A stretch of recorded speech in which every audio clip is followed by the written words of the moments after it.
Nearly 2 million Illinois residents rely on the Supplemental Food Assistance Program, or SNAP, to put food on the table. President Donald Trump's recent budget makes big cuts to the program. Sara Machi found that has some food pantries and the food banks that serve them preparing to fill the gap.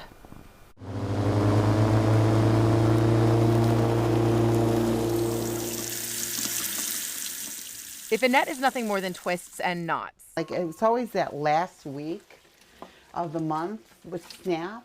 Bolingbrook's Cindy Muntz says she is watching to see what happens with the social safety net known as SNAP. Like a knot, you unwind the knot and you just keep moving forward. And that's what we're doing here. A mom with 3 kids, 10 or younger, she's on SNAP after a series of financial and medical setbacks. I think that you get labeled. People assume that you're some sort of way when in actuality, no, I'm a productive person in society. I just had several things that have happened.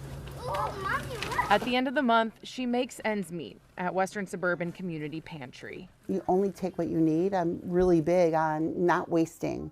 You know, there's so many people who need help.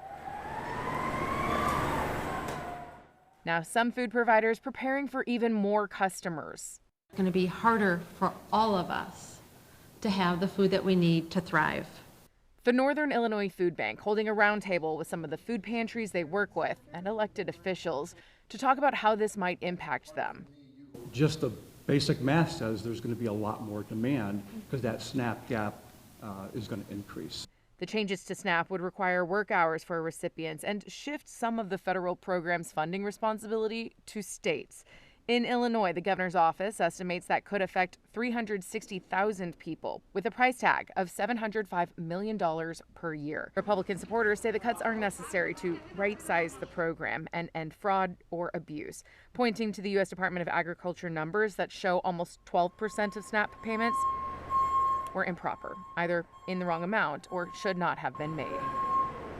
Speakers said they don't know exactly when these cuts could go into effect, adding to their overall concerns. From Geneva, Sara Machi, CBS News, Chicago.